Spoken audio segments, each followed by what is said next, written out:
예, 할렐루야. 오늘 2월 23일 화요일 날짜입니다. 오늘 본문 말씀 마태복음 16장 13절에서 28절 말씀 보겠습니다. 예수께서 빌립보 가이사랴 지방에 이르러 제자들에게 물어 이르시되 사람들이 인자를 누구라 하느냐. 이르되 더러는 세례 요한, 더러는 엘리야, 어떤 이는 예레미야나 선지자 중에 하나라 하나이다. 이르시되 너희는 나를 누구라 하느냐. 시몬 베드로가 대답하여 이르되 주는 그리스도시요 살아계신 하나님의 아들이시니이다. 예수께서 대답하여 이르시되 바요나 시몬아 내가 복이 있도다. 이를 내게 알게 한 이는 혈육이 아니요 하늘에 계신 내 아버지시라. 또 내가 내게 이르노니 너는 베드로라. 내가 이 반석 위에 내 교회를 세우리니 음부의 권세가 이기지 못하리라. 내가 천국 열쇠를 내게 주리니 내가 땅에서 무엇이든지 매면 하늘에서도 매일 것이요 내가 땅에서 무엇이든지 풀면 하늘에서도 풀리리라 하시고, 이에 제자들에게 경고하사 자기가 그리스도인 것을 아무에게도 이르지 말라 하시니라. 이때로부터 예수 그리스도께서 자기가 예루살렘에 올라가 장로들과 대제사장들과 서기관들에게 많은 고난을 받고 죽임을 당하고 제3일에 살아나야 할 것을 제자들에게 비로소 나타내시니, 베드로가 예수를 붙들고 항변하여 이르되 주여 그리 마옵소서. 이 일이 결코 주께 미치지 아니하리이다. 예수께서 돌이키시며 베드로에게 이르시되 사탄아 내 뒤로 물러가라. 너는 나를 넘어지게 하는 자로다. 내가 하나님의 일을 생각하지 아니하고 도리어 사람의 일을 생각하는도다 하시고, 이에 예수께서 제자들에게 이르시되 누구든지 나를 따라오려거든 자기를 부인하고 자기 십자가를 지고 나를 따를 것이니라.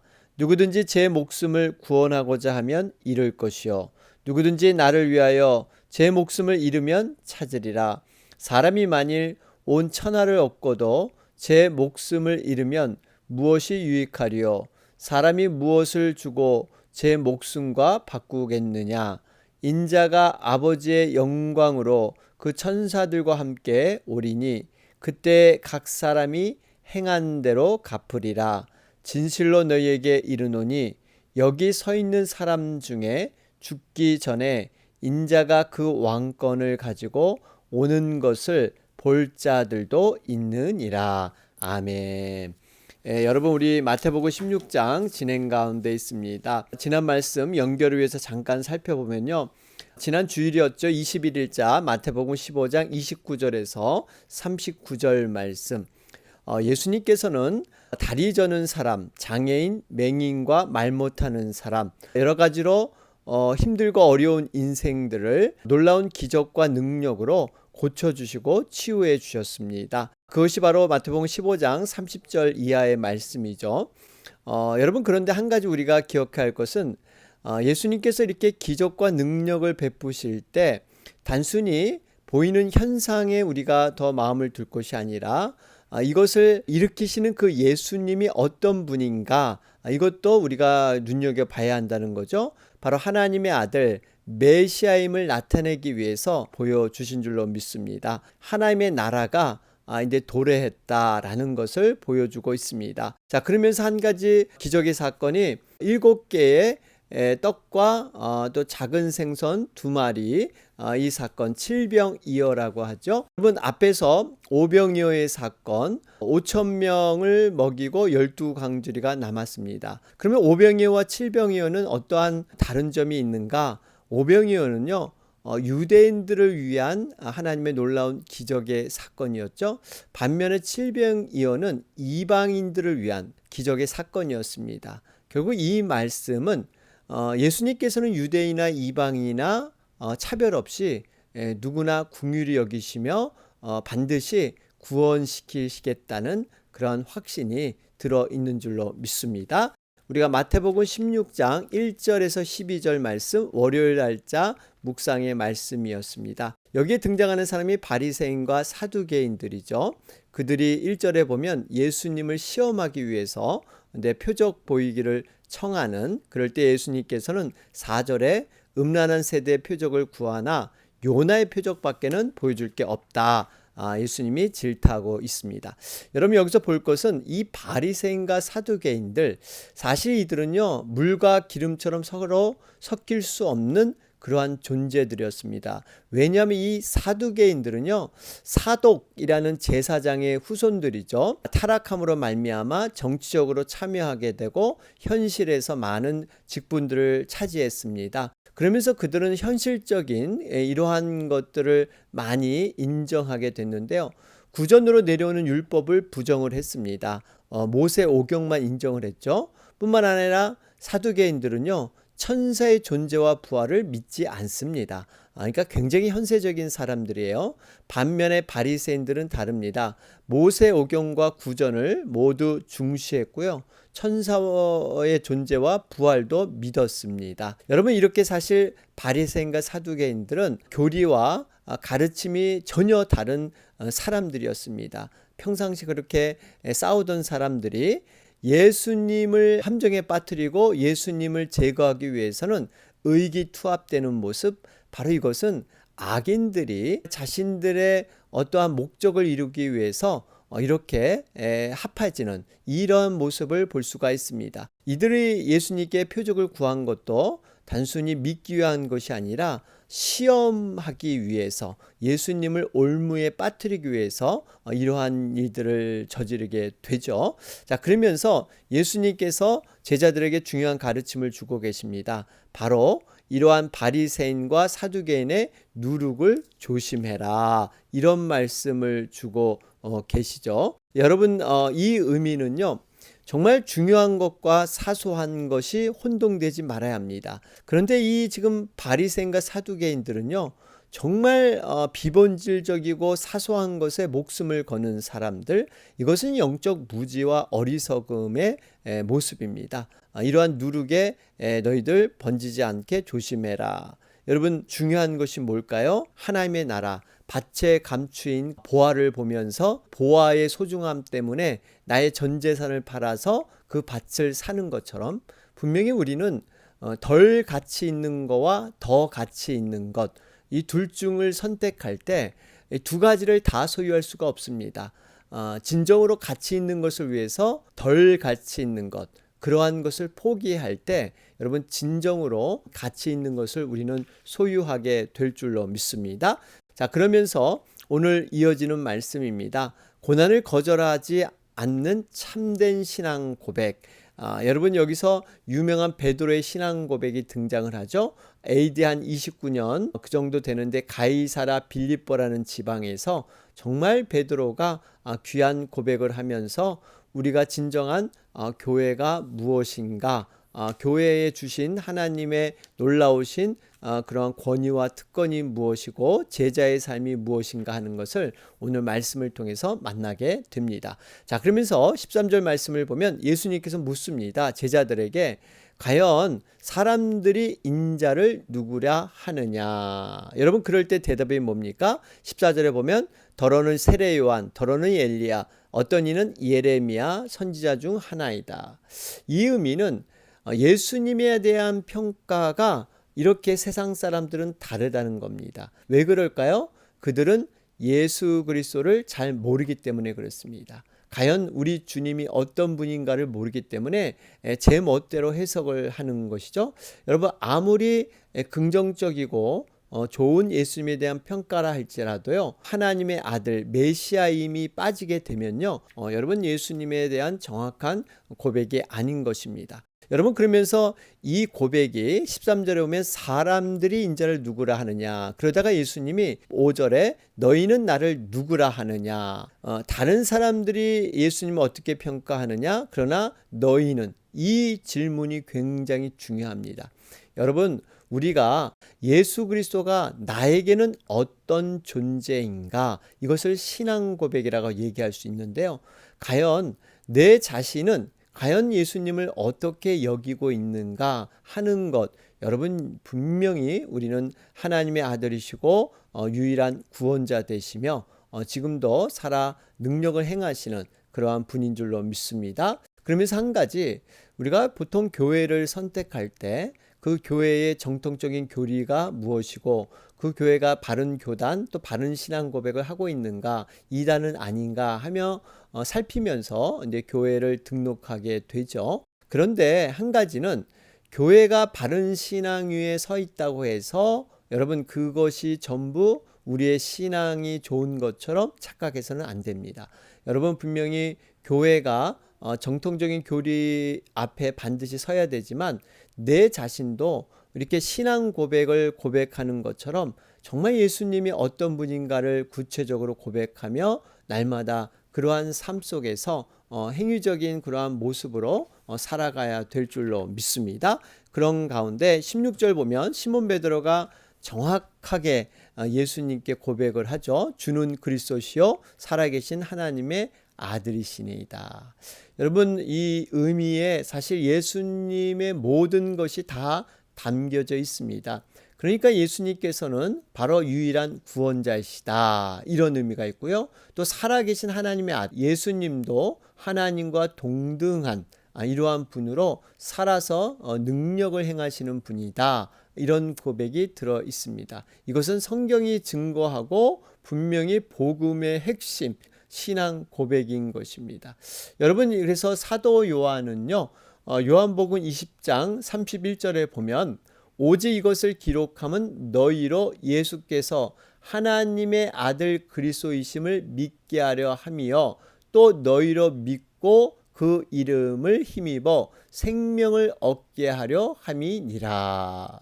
결국 이 성경의 모든 기록하는 이유와 또 복음을 전파하는 이유 그것이 결국 시몬 베드로가 이렇게 예수님께 고백했던 이 고백의 내용을 담고 있다는 사실입니다.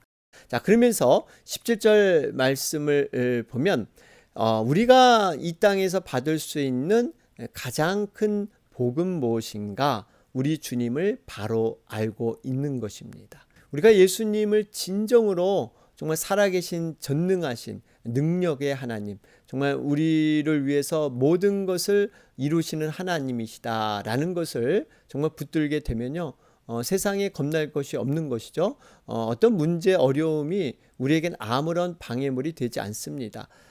그런 의미에서 정말 우리가 하나님의 아들 예수님을 바로 알아야 되는데 지금 이렇게 시몬 베드로가 깨달은 것은 여기 보니까 17절이죠. 하늘에 계신 내 아버지시니라. 여러분 그러니까 시몬 베드로가 깨닫게 된 것은 하나님의 전적인 은혜, 성령님의 바로 그 깨달음을 통해서 깨닫게 되는 줄로 믿습니다. 우리가 예수님, 성령님 또 하나님의 말씀 이런 것들을 깨닫게 된 것은요. 순전히 하나님의 은혜고 복인 줄로 믿습니다. 내가 노력해서 깨닫는 것은 절대 아니라는 것입니다. 이러한 깨달음이 있어야 우리는 영원한 생명을 얻게 되는 줄로 믿습니다. 그렇기 때문에 우리가 날마다 성령님께 구해야 할 것은 이 깨달은 지혜, 이 깨달은 지혜를 이제 행할 수 있도록 이걸 위해서 우리가 간절히 기도해야 될 줄로 믿습니다. 자, 그러면서 18절 말씀을 보면 내가 내게 이르노니 너는 베드로라. 내가 이 반석 위에 내 교회를 세우리니 음부의 권세가 이기지 못하리라. 여러분 이 교회의 권세는요. 음부, 사단이 감히 이것을 침범하지 못합니다. 물론 교회 정말 하나님의 놀라우신 은혜와 임재와 동행의 상징인 교회에 사단의 끊임없는 공격은 있습니다. 여러분 그거 아시죠? 세상에 대한 공격은 사단이 강력하지 않은데요. 은혜가 있고 하나님과의 만남이 있는 곳에는요. 사단의 방해가 더욱더 강렬하게 일어난다는 것이죠. 그것이 이제 사단이 최후의 발악으로 마지막 그러한 사명으로 이런 것을 저지르고 있습니다. 자, 그러면서 중요한 것은요. 이것을 잘 해석해야 되는데 잘못 해석했기 때문에 천주교에서는 여전히 이 베드로를 일대 교황으로 신성시하는 분위기가 생기게 된 것이죠. 여러분 여기 보면 너는 베드로라 내가 이 반석 위에 내 교회를 세우리니 여기서 해석할 때요. 예수님께서 이렇게 교회를 세우신 것은요. 너는 베드로라 이 베드로가 반석 페트라라는 뜻으로 그래서 이 반석이라고 생각하는데 원문에 보면요, 이것은 어떤 의미냐면 베드로가 얘기한 신앙 고백 위에, 그 위에 내가 교회를 세운다, 이런 뜻이지 베드로 자체의 위에 교회를 세우는 것은 아닙니다. 분명히 교회의 시작은 누가 하셨다고요? 바로 우리 주님이 하셨다는 거예요. 교회의 창립도 우리 주님이 하셨고요. 교회의 주인도 바로 우리 주님 자신이라는 겁니다. 이 의미는 교회가 어떻게 움직여야 하며 어떻게 교회가 운영돼야 할 것이냐, 바로 우리 주님의 뜻에 의해서 교회가 움직여야 될 줄로 믿습니다. 그러니까 교회에서 오로지 주님의 뜻, 사람의 뜻으로 좌우되는 것이 교회가 아닙니다. 흔히도 우리가 이 개척 멤버들, 설립 멤버들, 이 교회가 어떤 교회인데 내가 이런 좀 어떻게 보면 헌신과 눈물의 정말 정성, 정말 귀한 모습이죠. 아무도 할 수 없는 일을 귀하게 하셨는데 중요한 것은 내가가 아니라 바로 주님이 은혜로 감당케 했다. 이것을 잊어서는 안 된다는 것이죠. 우리는 늘 세례요한처럼 광야에 외치는 자의 소리처럼 그저 주님만을 높이는 것이지 내가가 드러나서는 안 됩니다. 그것 때문에 많은 교회들이 이렇게 힘들어하는 그런 경우가 많이 있지 않습니까? 여러분, 교회는 주님의 것, 바로 주님의 뜻에 움직이는 그러한 것이 진정한 교회인 줄로 믿습니다. 자, 그러면서 19절 말씀에 내가 천국 열쇠를 내게 주리니 내가 땅에서 무엇이든지 매면 하늘에서도 매일 것이요 내가 땅에서 무엇이든지 풀면 하늘에서도 풀리리라. 여기서 천국 열쇠는 어떤 것이 될까요? 바로 복음의 모습이 바로 상징적인 열쇠로 비유되고 있죠. 그래서 이 복음을 전하게 되면 하늘문이 열립니다. 그런데 교회가 복음을 전하지 않고 그것을 이렇게 가둬두게 되면 하늘문이 닫힌다라는 것을 볼 수가 있습니다. 여러분, 그만큼 복음의 열쇠, 이것을 귀히 여기고 잘 사용해야 합니다. 물론 그 권한은 지금 교회에 주어지고 있다는 거예요. 여러분, 그래서 이 교회, 또 교회 안에 소속된 모든 성도의 모임이 교회이지 않습니까? 그러면 이 의미는 성도들이요, 사실 교회의 성도들이 이렇게 하늘의 그러한 천국을 열고 풀 수 있는 권세가 있다는 것입니다. 여러분, 이것은 굉장히 무거운 사명일 수도 있고 또 굉장한 축복의 그런 권한일 수도 있는데, 여러분, 이 땅에서 어쨌든 우리는 매이고 푸는 것을 하는데요, 우리는 과연 어떠한 삶을 살고 있습니까? 성도들은 매는 자입니까? 푸는 자입니까? 여러분, 분명히 우리의 모습에서 모든 결과가 드러난다는 것입니다.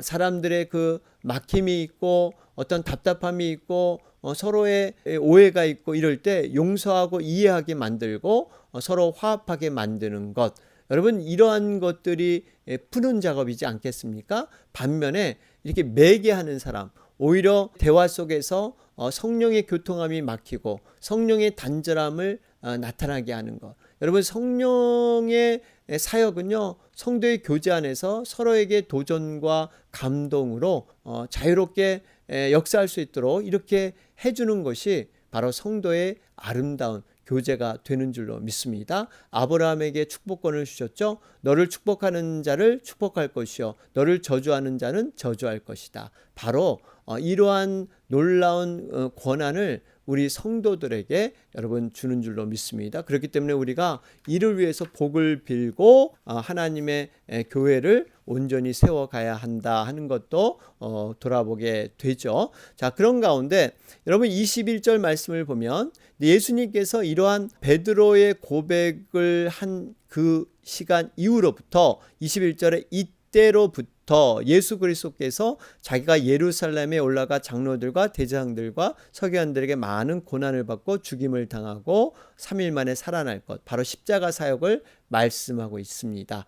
여러분, 이것은 하나님은 분명히 일하신 때가 있다는 거예요. 베드로가 공개적인 신앙 고백이 있자 근데 예수님께서도 십자가의 순환을 공개적으로 때를 기다렸다는 듯이 지금 말씀하고 있습니다. 이를 보면 분명히 전도서 3장 1절 말씀처럼 천하의 범사가 기한이 있고 모든 목적이 이룰 때가 있다. 있다. 여러분, 기한과 때가 있다.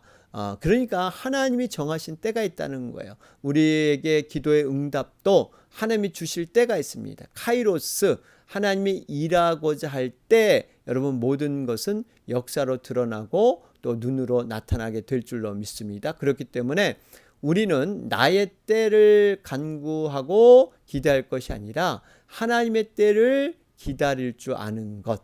여러분, 이것이 기도의 그러한 성숙의 모습입니다. 그래서 연단받고 훈련되어서 우리가 하나님의 때를 이해할 때까지 영적인 성숙함으로 나아가야 될 줄로 믿습니다. 자, 이러한 예수님의 가르침 앞에 베드로의 반응이 뭡니까? 22절에 보면요.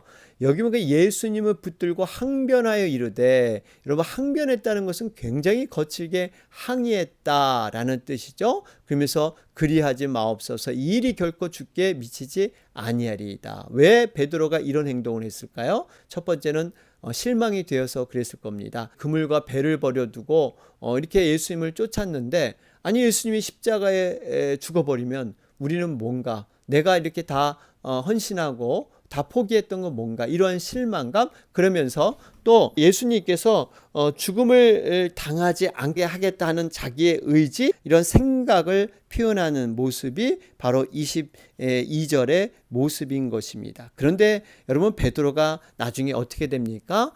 예수님이 체포당하는 순간 다른 제자들처럼 도망가기에 바빴고요. 더군다나 3번씩이나 예수님을 부인하고 저주하고 욕하기까지 했습니다. 여러분, 이렇게 호언장담한 베드로, 왜 그가 무너졌을까요? 그것은 내 중심의 믿음을 가졌기 때문입니다. 베드로는 자기 열심, 자기의 생각의 기준으로 예수님을 쫓으려고 했던 것이죠. 하나님의 그 은혜, 성령님의 그 도우심보다는 자기 자신이 하려고 했을 때 역력하게 무너질 수밖에 없다 하는 것을 볼 수가 있습니다. 여러분, 그렇기 때문에요, 내가 주님을 쫓는 것이 아닙니다. 주님 손을 붙잡힌 바 되어서 내가 나가게 되는 것이고, 성령님의 철저한 도우심으로 내가 하루하루 살아가는 것이지, 마치 내가 열심히 해서 신앙이 지켜지는 것처럼 이것은 아니라는 것이죠. 날마다 주님의 긍휼하심, 도우심을 우리는 간구해야 될 줄로 믿습니다. 23절 말씀을 보시면 여기 예수님께서 베드로에게 말씀하시는데요, 심하게 꾸짖습니다. 사탄아, 내 뒤로 물러가라. 너는 나를 넘어지게 하는 자로다. 내가 하나님의 일을 생각하지 아니하고 도리어 사람의 일을 생각하는도다 하시고. 여러분, 제자인 베드로가 어떻게 이렇게 돌변을 했을까요? 그리고 이렇게 예수님은 심하게까지 책망을 하셨을까요? 물론 베드로 자체가 사탄이란 얘기는 아닙니다. 베드로가 품고 있는 그 생각, 굉장히 정치적이고 세속적인 욕망, 자아중심적인 이러한 생각들, 이것 자체가 사탄이 주는 그러한 것이다 하는 것을 볼 수가 있죠.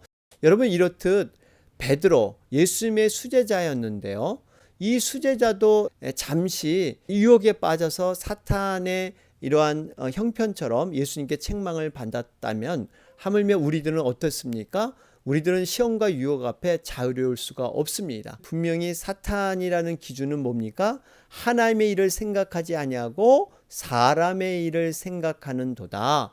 그러니까 우리 자신이 사람의 일을 먼저 생각하고 이것으로 생각이 잡히게 되면 사탄처럼 그렇게 행동할 수밖에 없다는 거예요. 하나님이 보시기에는 바로 그런 모습이에요. 인간이 볼 때는, 여러분, 사람의 생각 형편을 잘 들어주면 휴머니즘, 굉장히 아주 잘 좋은 생각을 갖는 것이라 생각할 수 있는데, 하나님 편에서는요, 이것이 사탄처럼 여겨질 수 있다. 여러분, 그렇기 때문에 우리 자신도 누구도 자유로울 수 없습니다. 특별히 은사나 은혜가 많은 사람, 직분자, 봉사자들, 언제든지 이 교만한 마음을 통해서 사탄의 역할을 할 수 있다라는 경계심을 우리는 가져야 될 줄로 믿습니다. 그러면서 24절 말씀에 제자들에게 이르시되 누구든지 나를 따라오려거든 자기를 부인하고 자기 십자가를 지고 나를 따를 것이니라. 여러분, 누구든지예요. 제자가 될 수 있는 것은 누구든지 열렸지만 아무나 제자가 되는 것이 아닙니다. 제자의 조건이 세 가지가 나오죠. 자기를 부인하고, 여러분 이 자신을 부인한다, 타락한 본성, 이고이즘, 나의 중심, 이 자아 중심을 부정해야 된다는 거예요. 두 번째가 뭡니까? 바로 자기 십자가를 지는 겁니다. 그러니까 우리가 예수님을 쫓을 때 각자의 형편과 상황이 다 다른데, 정말 예수님을 쫓기 위해서는 그러한 여러 가지 형편과 상황, 이것을 내려놓고 주님 앞에 헌신하는 모습과 다양한 이러한 길들이 주어지고 있죠. 그래서 자기 십자가를 우리는 매야 됩니다. 그러면서 마지막으로 예수님을 쫓는 것입니다. 분명한 목표가 있죠. 이렇게 자기를 부인하고 자기 십자가를 지고 예수님만 바라보고 쫓는 것, 여러분 이것이 진정한 제자의 삶이 될 줄로 믿습니다. 자, 그런 가운데 25절 말씀 보면 역설적인 그러한 우리 기독교의 진리를 얘기하고 있죠. 목숨을 구원하고자 하면 잃을 것이요, 누구든지 나를 위하여 제 목숨을 잃으면 찾으리라. 여러분 역설입니다. 우리 주님의 가르침은 많은 부분 역설이 있죠.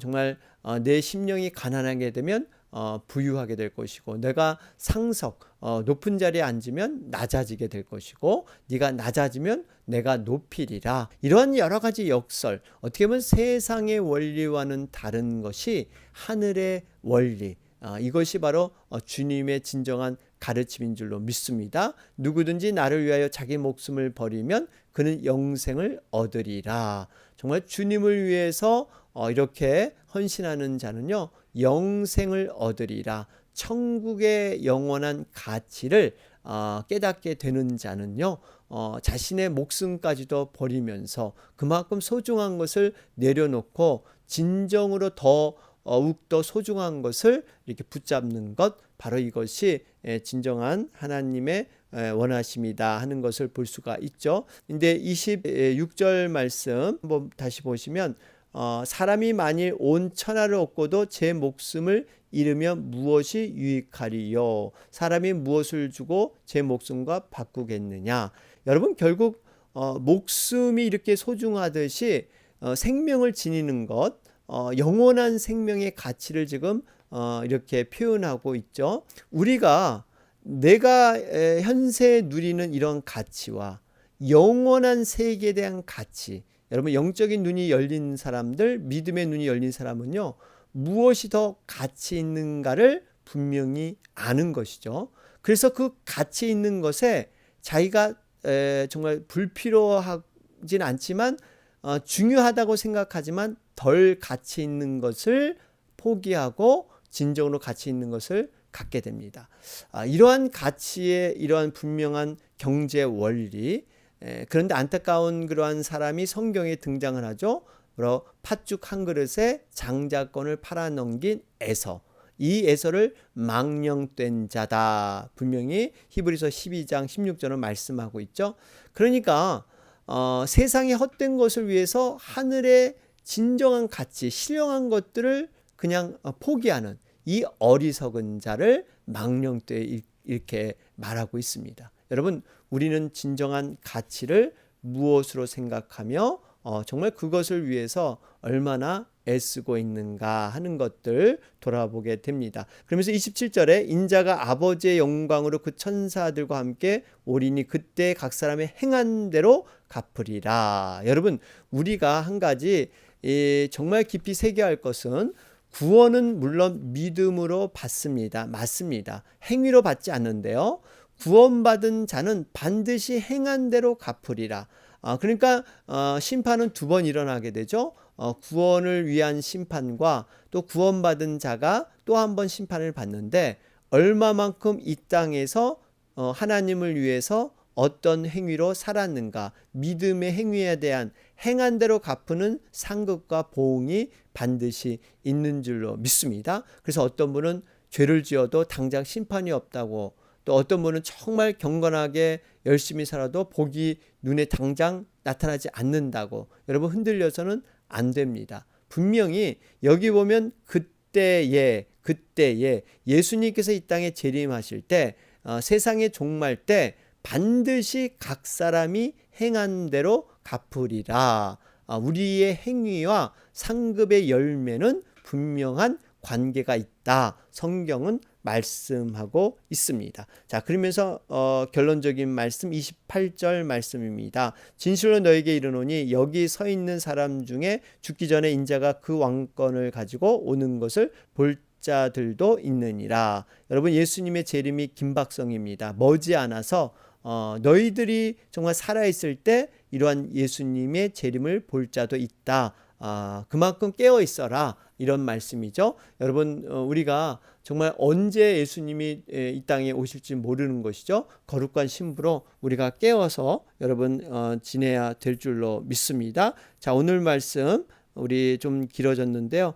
좀 정리하면서 특별히 화요일 우리 미국을 위해서, 한국을 위해서 함께 기도하는 날입니다. 특별히 미국의 여러 가지 상황을 위해서, 코로나 회복과 정치적인 안정을 위해서 계속해서 기도해 주시기 바랍니다. 다 같이 기도드리겠습니다.